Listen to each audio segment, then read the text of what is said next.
गोजोन्थों good morning everyone नोंथांमोनखौ आंनि गोसो गोरबोजों बरायनानै लाग्रानै थाबावबाय बे समाव नोंथांमोननि गेजेराव आङो बेखौनो फंनैसो लाबोनो सानदों।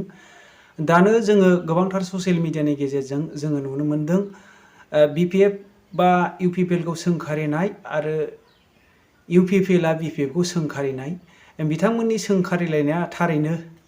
सैथोखौ आङो नुनो मोनदों जे बिपिएफनि माखासे मावथि सुबुंफ्रा दिनै जे सरकारनि अबस्था बेफोरखौ गासैबो बुंफ्रुदों आरो दिनै बिपिएफनि हालोद बेफोरखौबो जोङो नुनो मोनदों। बेनिखायनो बेखौनो फंनैसो आङो नोंथांमोननि गेजेराव बुंनो हास्थायदों आरो माखासे ससे भिडिअ क्लिप नोंथांमोननि गेजेरावहाय आङो लाबोनो सानदों। दानो जोङो नुनो मोनदों रायजो राजाफोर नोंथांमोननि गामियाव माबादि हालोद जानानै दङ। दानो गोबांथार जोङो मोनसे गोदान स्किम लानानै फैनाय जे बिटिआर सरकारनि समावहाय अरुणोदय स्किमखौ जोङो नुनो मोनदों आरो माबायदि मानसिफ्रा मोनदों जोङो नुनो मोनदों। सोरबा चेयारमेननि न'खरनि मानसिफ्रा गासैबो मोनजोबनाय, सोरबा मेम्बारनि न'खरनि मानसिफ्रा गासैबो बिखुनजोआबो मोननाय बिहामजोआबो मोननाय बेफोरबायदि, नाथाय माखासे मोनैयानो मोनै बेबायदि थानायखौ जोङो नुनो मोनदों रायजो राजाफोर। सिगांनियावबो बिदिनो सोरबा बिपिएफखौ मोजां मोनग्राया मोनजोबदों, नाथाय गासैबो मानसिफोरनो समान सुजुग सुबिदाखौ बिथांमोना नायाखै।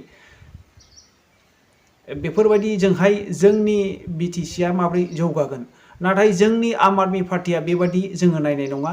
जोङो मोजां खामानि मावब्लासो बयखौबो समान नायब्लासो जोंखौहाय अनसायगोन। बिनि थाखायनो जोंनि थांखि आरो बिथांखिया बेनो, नोंथांमोना खेबसे जोंखौहाय आम आदमी पार्टिखौहाय बिटिसिआव देरहाहोनानै नाय जोङो माबायदि मावगोन। रायजो राजाफोर नैबे भिडिअ क्लिपखौ नायलां बिसि दुखुनांथाव रायजो राजाफोर। दिनै बिटिआर सरकारा जेबो जोंनो मावनानै होनो हायाखै आरो जे मावदों गावजों गाव दुखु नांलायनाय, सोरखौबा गाख्रेबनानै रायजो खुंनाय बेफोरखौसो जोङो नुनो मोनदों। आरो मोनसे खोथायानो जाहैबाय रन्जन दैमारि सारखौहाय दिनै बख'नो थाखाय मानगोनां प्रमद बर' बिथाङा नरेन्द्र मदि बिथांनि सिगाङावहाय बुंदों, नाथाय बिथाङा थारैनो नैबे नेक्स्ट इलेक्सनखौहाय बिथा लाखिनानै बिथाङा बेबायदि बाथ्राखौ बुंदों नामा? नाथाय बिथांमोना बेबायदि माबानि गेजेरजोंहाय बुंनांलाया, डाइरेक्ट बिथांमोना सावरायनायनि गेजेरजोंहाय सान्थिनि गेजेरजोंनो बेखौ मावफुंनानै लानो हायो। जे बिथांमोना राजनितिक हिसाबै दे फाइनान्स आरो नन फाइनान्स केसखौ लाबोलायनायनि गेजेरजों बिथाङा दिनै चिफ मिनिस्टार जोंनि बड'लेण्डनि चिफ जानाया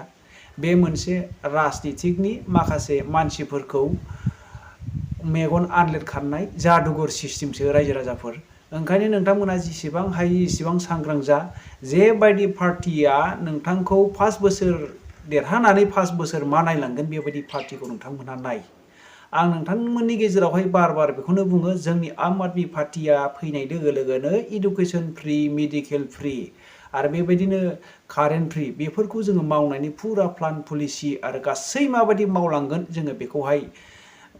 माबाफोरखौहाय प्लानिंखौ जोङो खालामजोबखाबाय रायजो राजाफोर। बेनिखायनो जेसेबां हायो जेसेबां नोंथांमोनहा बे भिडिअखौ शेयार खालाम आरो जोंनि बिटिसिआ बेसे अननायै अरुणोदयखौ मावगासिनो दङ आरो सोर मोनथावथाव नैबे बिथाङा मा बुंदों नोंथांमोनहा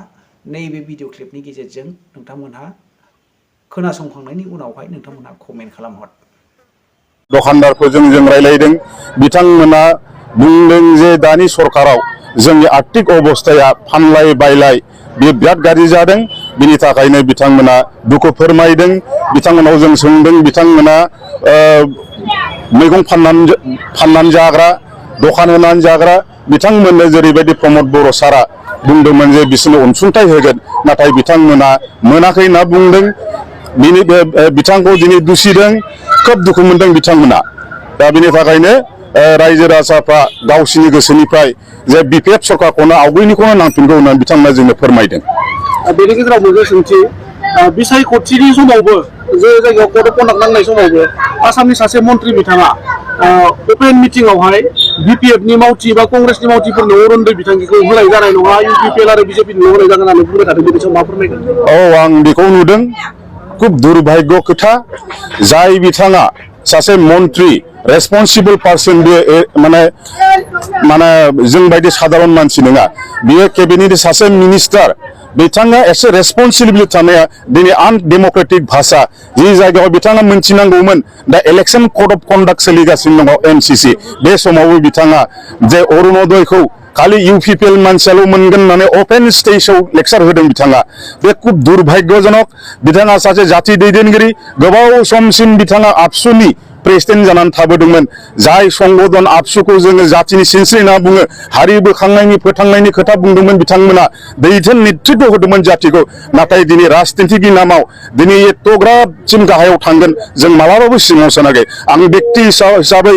आङो UG सारखौ आं बिराद मान होनायमोन नाथाय आं दिनैनिफ्राय बे बिथांनि जिथु राव जि भट माने राजनितिक भट बिनायनि नामाव सिगिनानै मोनसे डेम'क्रेसि खान्थियाव बिथाङा सिगिनानै जोंनि रायजो राजा निरुपाय मानसि जाम्बा जाम्बिफोरखौ मोनसे प्रल'भन खालामनानै सिगिनानै बिथाङा जे माने अरुण'दयनि नामाव बिथाङा भाषा बुंदों जे UPPL नङाबा सोरबा BPF सोरबा कंग्रेस बिथांमोननो बे अरुण'दय स्किमखौ होनाय जानाय नङा बिथाङा जाति फोसाबनायनि खोथा बुंदों दिनै जोंनि बर' जातियावनो जुदि बयबो जुदि जोङो सांग्रां जौगाथाय जानांगौबा बयबो जुदि उन्नति जानांगौबा सोरबा खाना खुज्रा आरो अरुण'दय स्किमखौ माबायदि मानसिया मोनथाम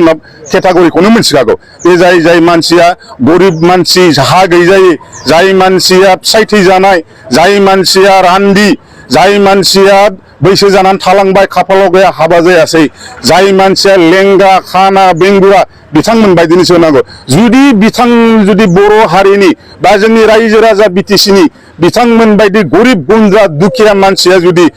थालांनांगौबा गरिबै थानांगौबा बिथांमोनाव लाख लाख बिल्डिं गिदिर गारि गिदिर सालायनानै दिनै जाति फोसाबनो होनना बुंनाया गावसोरल' देरख'नानै आरो नैबे गरिब मानसिफोरखौ जातिफोरखौ जों जुदि समान बोखांफायाबा जों माबोरै जाति फोसाबनाय जाति फसंनायनि खोथाखौ जों बुंनो हायो बिथांमोना बिराद गिदों जोंखौ BPFखौ जायनि थाखाय जोंनि डेम'क्रेसियाव जोंखौ हुमखि होदों जाय बिथांमोना दिनै गिनानैनो अरुण'दय स्किमखौ UPPLनोल' होगोन BPFनो होआ आरो आंथ' मोनसे खोथा बुंबावो दिनै 11 तारिख आरो 12 तारिख दा मोनानिफ्राय बिसोरो सिखाव हाबगोन बिथांमोना ओरैबायदि सिखाव हाबगोन 500,000 थाखा होनानै गरिब दुखियाफोरखौ माने बिसोरो भट आदाय खालामगोन 500,000 थाखा होनानै बिथांमोननि भटखौ आदाय खालामनो नागिरगोन ओरैबायदि आनडेम'क्रेटिक बियो इलेक्शन कड अफ कन्डाक्ट समाव बे मालाबाबो जानो हाया आरो बेजों लोगोसे आं मोनसे मानाव गेदेर दिपेन बर' सारखौबो आं बुंगोन बिथाङा राजनितिनि नामाव जाति फोथांनायनि खोथा बुंदोंमोन हारिखौ खौसेथिनि खोथा बुंदोंमोन दिनै हारिखौ बिथांमोना आबसु जानानै डाइरेक्ट UPPLजों समर्थन होनायनि थाखाय दिनै हारिखौ गावस्रा होबाय जों BPFनि फिसाफ्रा दिनै आबसु नंला नामा आं बिथांनाव सोंगोन दिनै जातिखौ मानो बोखावखो बर' हारिखौ मानो बोखावखो नैबे UPPLनि आबसु नैबे BPFनि आबसु नङा बे होननाय भाषा जायाखै होनबा दिनै आलदा आलदा खालामनाय जायाखै होनबा दिनै राजनितिकआव डाइरेक्टनो माबोरै UPPLनि समर्थन होनानै मोनसे जाति संगठना हारिनि छात्र संगठना दिनै माने डाइरेक्ट वान साइड बायास जानानै बेबायदि खोथा बुंनानै भट बिनो हाखो समर्थन होनो हाखो बे बिराद दुर्भाग्य खोथा जोङो बेखायनो कन्डेम खालामो बेबायदि खालामना जाय आबसु संगठन होननाय लोगो लोगोनो दुलाराय बर' फरायसा आफाद होननाय लोगो लोगोनो जोंनि सारा नर्थ इस्टआवनो मोनसे उदाहरन होजानाय एग्जाम्पल होजायोमोन फिसा फिसा गुबुन हारिनि छात्र संगठनफोरखौ बिथांमोना बुंदोंमोन जे नैबेबायदि आबसु बायदि जानांगौ बे मोनसे एग्जाम्पल होजालायनाय बेबायदि खौसेथि जानांगौ जों ज' ज' मावनांगौ होननानै दिनै खिन्थु दिपेन बर' सारनि जिबायदि माखासे कार्यकलाप बिथांनि मावनाय बिथांमोनखौ नुयोब्ला जों माने जातिया जों दिनै रावबो जोंखौ माने बेबायदि गनायला गुबुन जातियाबो गनायला जोंखौ बिराद डाउनाव लांबाय आरो बेखिनि